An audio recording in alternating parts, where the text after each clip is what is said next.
Teman-teman, kembali lagi bersama aku Olivia Gatalita dengan NPM A1C021063. Saya akan menjelaskan tentang konsep pembiayaan pendidikan. Menurut Dr. Muhammad Kristiawan, MPD, pembiayaan pendidikan adalah upaya mengumpulkan dana untuk membiayai operasional dan pengembangan pendidikan untuk meningkatkan kualitas sumber daya manusia, sehingga mampu bekerja sama di lingkup lokal, regional, nasional maupun internasional. Faktor yang mempengaruhi pembiayaan pendidikan menurut Bastian pada tahun 2015 sebagai berikut. Yang pertama, faktor yang mempengaruhi hal tersebut adalah kenaikan harga. Yang kedua, perubahan relatif dalam gaji pengajar. Yang ketiga, perubahan dalam populasi dan kenaikannya presentasi peserta didik di sekolah negeri. Yang keempat, meningkatnya standar pendidikan. Yang kelima, meningkatnya usia anak yang meninggalkan sekolah. Dan yang terakhir, meningkatnya tuntutan terhadap pendidikan lebih tinggi. Yang kedua, saya akan membahas tentang landasan hukum pembiayaan pendidikan. Menurut Baharudin pada tahun 2010 menyebutkan bahwa landasan hukum pembiayaan pendidikan terdiri atas dasar yuridis dan dasar filosofis. Selanjutnya, yang ketiga, sumber keuangan sekolah. Yang pertama ada dari orang tua, pemerintah pusat, pemerintahan daerah, masyarakat, fasilitas sekolah, siswa, dan yang terakhir pemilik sekolah atau yayasan. Yang keempat yaitu kategori biaya pendidikan. Yang pertama, biaya langsung dan tidak langsung. Direct cost, biaya langsung, yaitu biaya yang langsung berproses dalam produksi pendidikan, di mana biaya pendidikan ini secara langsung meningkatkan mutu pendidikan.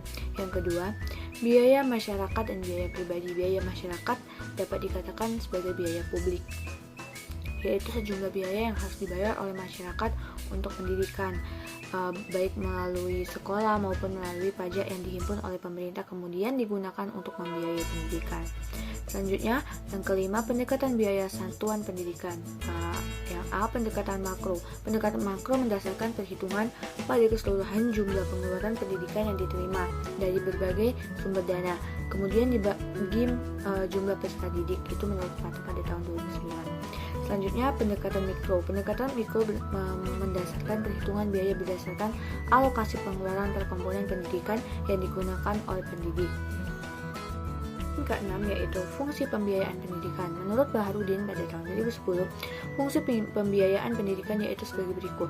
A. Memungkinkan penyelenggaraan pendidikan dilakukan secara efisien, dalam artian dana yang diperoleh dapat digunakan untuk mencapai tujuan tertentu yang diinginkan. Yang B, memungkinkan ketercapainya kelangsungan hidup lembaga pendidikan. Yang C, dapat mencegah adanya kekeliruan, kebocoran, atau penyimpangan penggunaan dana dari rencana semula. Dan yang terakhir, menggambarkan target-target yang akan dicapai sekolah atau madrasah. Subtema yang kedua, manajemen sarana dan prasarana. Yang pertama, pengertian sarana dan prasarana. Menurut Darsini pada tahun 2005, sarana adalah segala sesuatu yang dapat dipakai sebagai alat untuk mencapai makna dan tujuan. Menurut Kamus Besar Bahasa Indonesia pada tahun 2002, sarana adalah segala sesuatu atau bisa serupa syarat atau upaya yang dapat dipakai berbagai alat atau media dalam mencapai maksud dan tujuan. Jadi, dari pendapat pakar di atas dapat disimpulkan bahwa sarana adalah semua fasilitas yang diperlukan dalam proses belajar mengajar, baik yang bergerak maupun yang tidak bergerak, agar pencapaian tujuan pendidikan dan berjalan dengan lancar, teratur, efektif, dan efisien. Sedangkan prasarana merupakan semua perangkat kelengkapan dasar atau fasilitas yang secara tidak langsung menunjang jalannya proses pendidikan atau pengajaran seperti halaman sekolah, taman, dan kelas. Yang kedua, perencanaan sarana dan prasarana.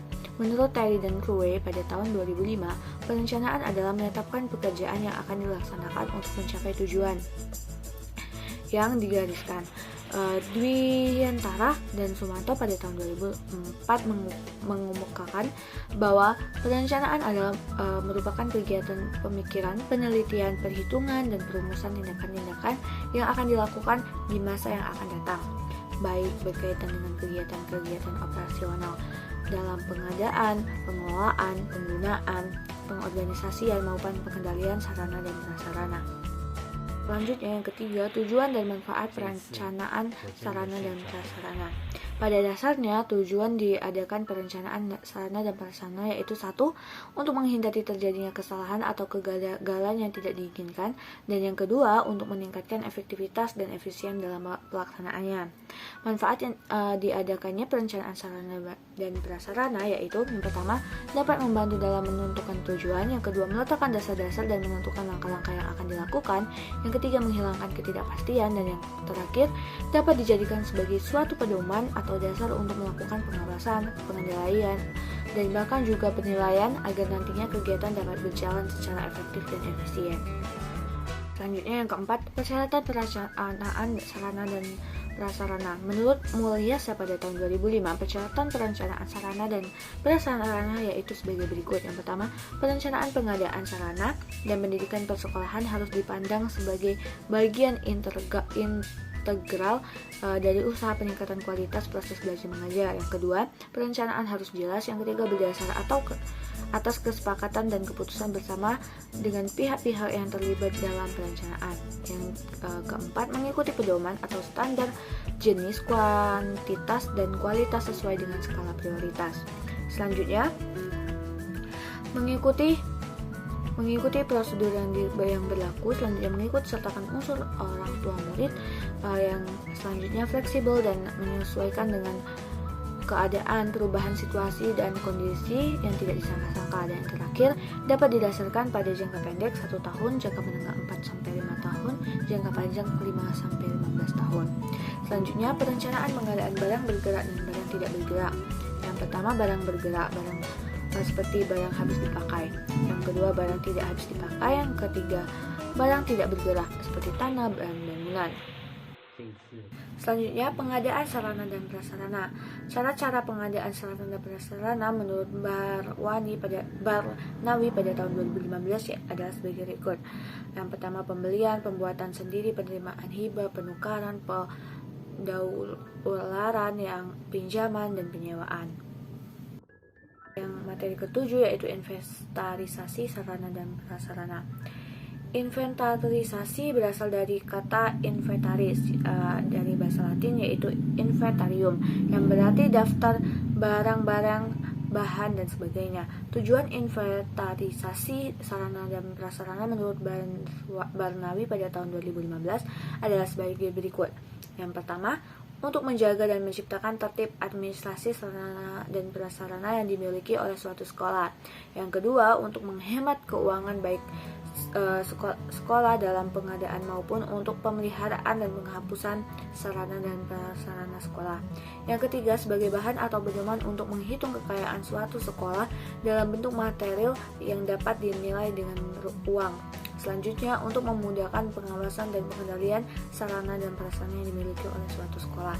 Materi yang ke-8 yaitu pemeliharaan sarana dan prasarana. Macam-macam pekerjaan pemeliharaan menurut Mulyasa pada tahun 2005 antara lain sebagai berikut.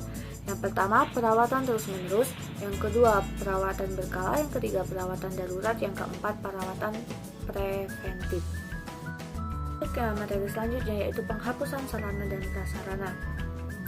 Menurut Barnawi pada tahun 2015, penghapusan sarana dan prasarana merupakan kegiatan pembebasan sarana dan prasarana dari pertanggungjawaban yang berlaku dengan alasan dapat dipertanggungjawabkan. Tujuan penghapusan sarana dan prasarana adalah sebagai berikut. Yang pertama, mencegah atau sekurang-kurangnya membatasi kerugian atau pemborosan biaya pemeliharaan sarana dan prasarana yang kondisinya semakin buruk, kelebihan atau rusak dan sudah tidak dapat digunakan lagi. Selanjutnya, meringankan beban kerja pelaksana inventaris. Dan yang terakhir, membebaskan ruangan dari penumpukan barang-barang yang tidak dipergunakan lagi.